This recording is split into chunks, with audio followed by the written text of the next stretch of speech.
Opinion polls and One Nation antics have once again overshadowed policy announcements in the state election campaign.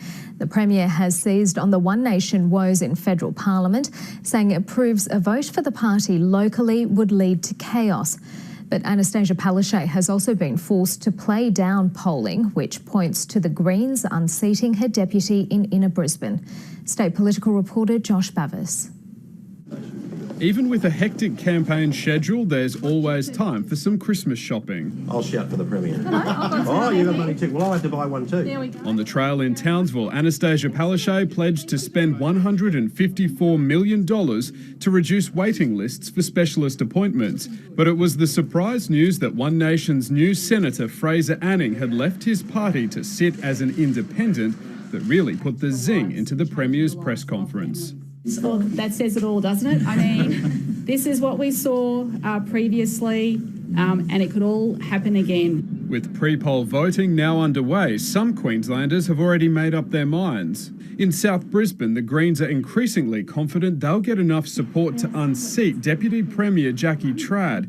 A Galaxy poll suggests Amy McMahon is gaining on Labor. We're feeling really confident. We've got a lot of work to do over the next 2 weeks. With the Greens neck and neck with the LNP, but 9 points behind Jackie Trad, the upset would depend on LNP preferences flowing to Ms McMahon. The only way the Greens can win that seat is if the majority of LNP voters ignore the how-to-vote card and preference the Greens first. I have every faith that there will be no problem with her retaining the seat of South Brisbane.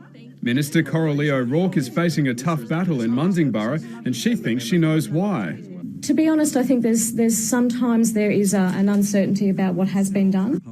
One of Labor's campaign tactics continues to suggest the LNP would cut jobs and services. She'll see him coming to a hospital on the 26th of November if he becomes the Premier, because he will start his cost-cutting agenda. I think the people of Queensland are sick of Annastacia Palaszczuk's nasty negative campaign. But he's not fazed by the constant reminders of his previous team. It's not that bad a face to put on a campaign, I would have thought, really.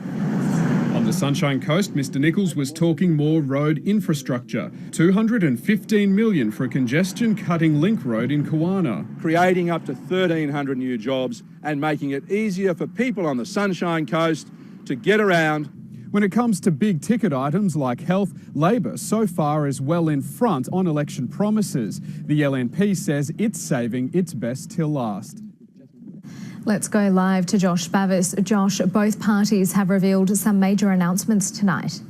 Yeah, Karina, well, tomorrow the major parties will be going back to law and order. And they're both trying to say that they'll be reassuring us, and they've got the plan to keep us safe. First of all, the LNP is expected to announce an extra 530 police positions on top of the normal police intake. But Labor is upping the ante, and ABC News can reveal that while it has already set aside an extra 400 police positions, it's also expecting to tomorrow announce another 85 as part of a specialist elite counter-terrorism unit. That unit will be getting extra resources as well as a specialist assistant commissioner. So whatever happens on November 25, the police can expect a helping hand in the next term. Sth Bris with that election update.